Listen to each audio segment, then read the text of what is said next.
साथ MP news के साथ। तो आइए आज चलते हैं एमपी न्यूज के न्यूज रूम में और जानते हैं आज की ताज़ा अपडेट्स और बढ़ते हैं अपनी पहली अपडेट की ओर, जहां सुप्रीम कोर्ट ने मध्य प्रदेश, उत्तर प्रदेश और कई ऐसे अन्य प्रदेश पर बुलडोजर एक्शन पर सुनवाई की है, जिसको लेकर के क्या कुछ बड़ी अपडेट है। आइए जानते हैं हमारे संवाददाता धर्मेंद्र जी से, क्या कुछ अपडेट है सर।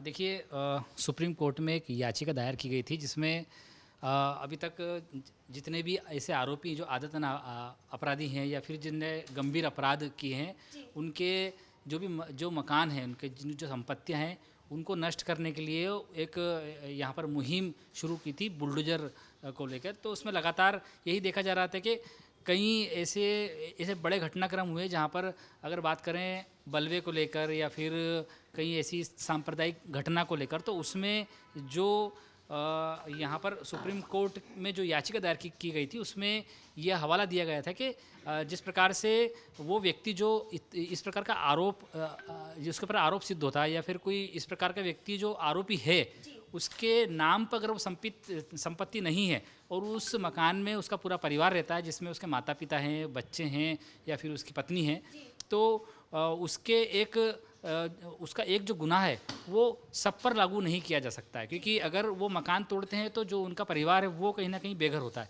तो उसी को लेकर ये जो याचिका है वो दायर की गई थी, जिसमें हम बात करें सबसे अहम उसमें उत्तर प्रदेश को लिया गया था, क्योंकि उत्तर प्रदेश में अभी तक सबसे ज़्यादा जो है यहाँ पर बुलडोजर की मुहिम सबसे ज़्यादा उत्तर प्रदेश में देखने को मिली है। उसमें कई ऐसे संगठन भी हैं जिन्होंने ऐसा आरोप लगाया है कि पर्टिकुलर एक ही जो वो है एक ही प्रकार के जो लोग हैं, जिस प्रकार से एक ही समुदाय के जो लोगों की गिनती है उसमें सबसे ज़्यादा है, उसी को लेकर ये याचिका वहाँ पर दायर की गई थी। तो सुप्रीम कोर्ट ने भी उसमें यहाँ पर एक तल्ख टिप्पणी करते हुए बताया कि इस प्रकार की जो घटना है वो ना होना चाहिए। अगर कोई आरोपी है तो उसको सज़ा कोर्ट देगा, ना कि शासन प्रशासन देगा। और उसी के साथ उन्होंने यह भी हवाला दिया है कि अगर कोई आदतन अपराधी भी है तो उसका घर तोड़कर यहाँ पर इतनी बड़ी कार्रवाई नहीं करना चाहिए। हाँ, हालांकि उन्होंने ये ज़रूर उसमें एक चीज़ मेंशन की है कि अगर कोई ऐसा अपराधी है जिसकी खुद की नाम पर संपत्ति है, तो कहीं ना कहीं उसका ऐसा जो मकान तोड़ने का है वो जिला प्रशासन या नगर निगम कर सकता है। हालांकि जो वहाँ पर वकील हैं, उन्होंने यहाँ पर एक सबसे अहम मुद्दा ये भी उठाया था कि जब मकान तोड़ा जाता है तो कानूनी प्रक्रिया के हिसाब से ही तोड़ा जाता है। उसमें देखा जाता है कि नगर निगम से उस मकान को बनाने की परमिशन ली गई कि नहीं, या फिर उसका नक्शा पास था कि नहीं, टीएनसी थी, या फिर वहाँ पर जो परमिशन नगर निगम के दौरान होना चाहिए वो वहाँ पर थी कि नहीं। उसी को लेकर ये उसको अवैध अतिक्रमण घोषित करके फिर तोड़ते हैं। तो उसमें एक पेंच कहीं ना कहीं ये दिखाई दे रहा है। लेकिन हालांकि सुप्रीम कोर्ट ने ये भी कहा है कि इसमें बहुत सारी ऐसे बिंदु हैं जिसको जांच में लेना चाहिए, बिंदु जांच में लिए जा रहे हैं और उसमें अभी सुप्रीम कोर्ट ने पूरी तरीके से फैसला नहीं सुनाया है। आने वाले 17 तारीख के दिन सुप्रीम कोर्ट अपना पूरा फैसला यहाँ पर सुनाएगा, उसकी सुनवाई की तारीख रखी गई है उसमें। तो कहीं ना कहीं इससे कई ऐसे लोगों को फ़ायदा भी मिलेगा जो आदतन अपराधी हैं लेकिन उनके परिवार का कोई दोष ना होते हुए वो घर से बेघर होते हैं। तो एक बड़ा कदम ये सुप्रीम कोर्ट का है। और मैं आपको बता दूं कि तकरीबन राजस्थान, मध्य प्रदेश, उत्तर प्रदेश और उसके अलावा भी कई ऐसे राज्य हैं जहाँ पर ये मुहिम शुरू हो चुकी थी। सबसे पहले उत्तर प्रदेश में शुरू हुई, फिर उसी की तर्ज पर मध्य प्रदेश में शुरू हुई, फिर राजस्थान में भी शुरू हुई और उसके बाद अन्य प्रदेश जो हैं वहाँ पर भी जो अपराध है वो अपराध को कम करने के लिए ये जो अहम कदम उठाए गए थे उसको लेकर सुप्रीम कोर्ट ने यहाँ सख्त टिप्पणी की और उसमें आने वाले समय में हो सकता है कि कुछ नए नियम या नए बदलाव हमको देखने को मिलेंगे।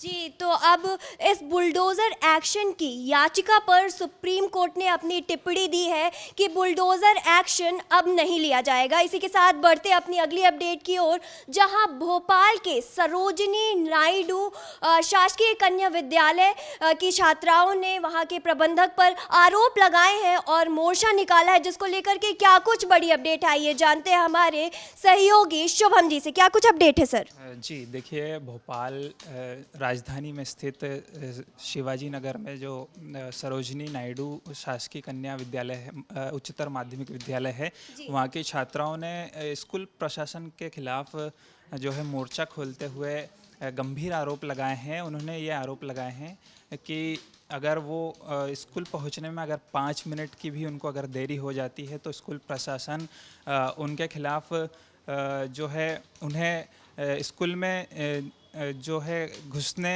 देने के बाद जो धूप में खड़ा रखते हैं और उसके बाद उनसे साफ़ सफाई कराई जाती है।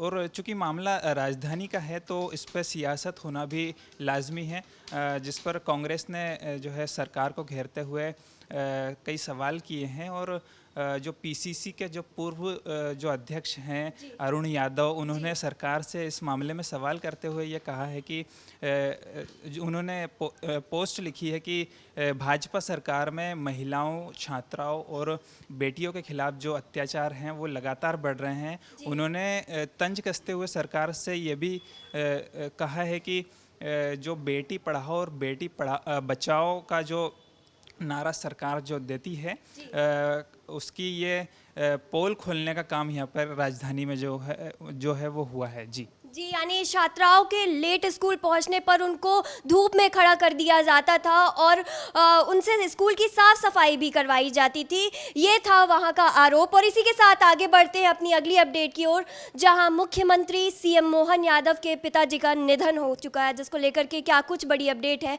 आइए जानते हैं हमारे संवाददाता संदीप जी से। क्या अपडेट है सर? जी देखिए, ये मध्य प्रदेश के लिए और मध्य प्रदेश बीजेपी के लिए भी एक बड़ी दुखद खबर है कि मुख्यमंत्री डॉक्टर मोहन यादव के पिता जो है उनका निधन हो जाता है। और इसके खबर के साथ ही पूरे मध्य प्रदेश में जो है शोक की लहर देखने को मिलती है। और मैं आपको बता दूं कि उनके पिता की उम्र 100 वर्ष की हो चुकी थी और इसके बावजूद भी वो शारीरिक रूप से बेहद मजबूत और बुलंद होते थे। और मैं आपको बताऊं कि बेहद ही सादगी भरा जीवन था उनका और एक मजदूर की ज़िंदगी जीते हुए उन्होंने जिस तरीके से अपना जीवन शुरू किया।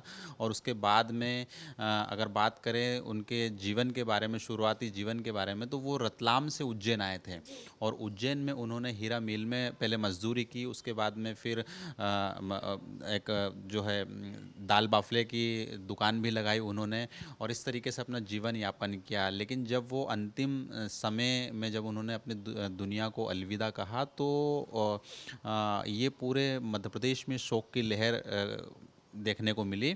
और जैसे ही ये खबर फैली उसके बाद तमाम जो दिग्गज नेता हैं, चाहे केंद्रीय मंत्री शिवराज सिंह चौहान हो, ज्योतिरादित्य सिंधिया हो, मध्य प्रदेश सरकार के जितने भी कैबिनेट मंत्री हो, वो तमाम लोग जो हैं वो उज्जैन पहुँचे और शिप्रा तट पर जो है उनके पिता का अंतिम संस्कार किया गया। ये पूरा माहौल जो था पूरा शोक भरा था। तमाम नेताओं ने मुख्यमंत्री मोहन यादव को ढांढस भी बंधाया और दिलासा भी दी। मिलाकर देखा जाए तो आज के दिन की ये सबसे बड़ी खबर थी जिसको लेकर पूरे देश में और प्रदेश में शोक का माहौल देखने को मिला। जी, तो भगवान स्वर्गीय पूनम चंद जी को अपने चरणों पर जगह दे। इसी के साथ आगे बढ़ते अपनी अगली अपडेट की ओर, जहां कांग्रेस ने संविधान वाचन का नया कार्यक्रम शुरू किया है, जिसको लेकर के क्या कुछ बड़ी अपडेट है, आइए जानते हैं हमारे संवाददाता देव जी से। क्या कुछ अपडेट है सर?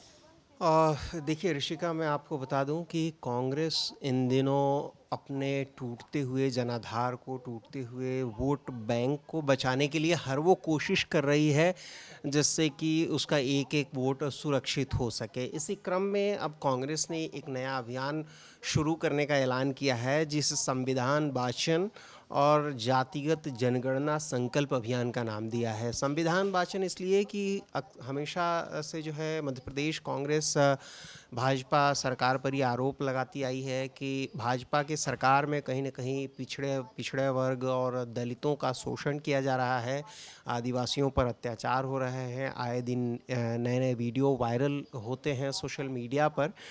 तो जिसे लेकर कांग्रेस अक्सर आरोप लगाती है कि भाजपा के सरकार में पिछड़ा वर्ग के लोग और आदिवासी वर्ग के लोग सुरक्षित नहीं हैं और उन पर अत्याचार हो रहा है।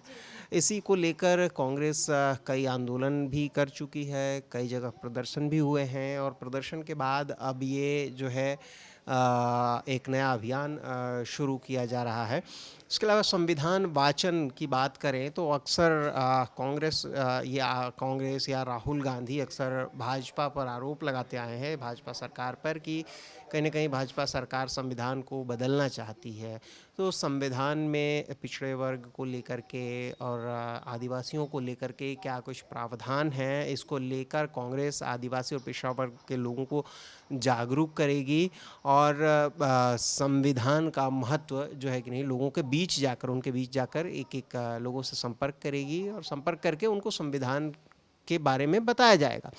साथ ही उन लोगों को संविधान की एक पुस्तक भी भेंट के स्वरूप देने का जो है कि नहीं प्लान बनाया है कांग्रेस ने। इसके अलावा जातिगत जनगणना जो है वो हमेशा से राहुल गांधी संसद में या कांग्रेस के सांसद संसद में ये मुद्दा उठाते आए हैं कि जातिगत जनगणना को लेकर के जातिगत जनगणना कराई जाए, जिसे लेकर के कांग्रेस जो है, मध्य प्रदेश कांग्रेस दृढ़ संकल्पित नज़र आ रही है। और इसी क्रम में इस अभियान के तहत जातिगत जनगणना के नारे को कहीं ना कहीं बुलंद करने की कोशिश कर रही है कांग्रेस, जिसकी जिम्मेदारी जो है ये कांग्रेस के अनुसूचित जाति विभाग, जो एक इनका प्रकोष्ठ है, उसकी जिम्मेदारी सौंपी गई है कि ये लोग जो है कि नहीं जनता के बीच जाएंगे, पिछड़ा वर्ग और आदिवासियों के बीच जाएंगे और संविधान का महत्व बताएंगे, साथ ही साथ जातिगत जनगणना का नारा जो है बुलंद करने का काम करेंगे।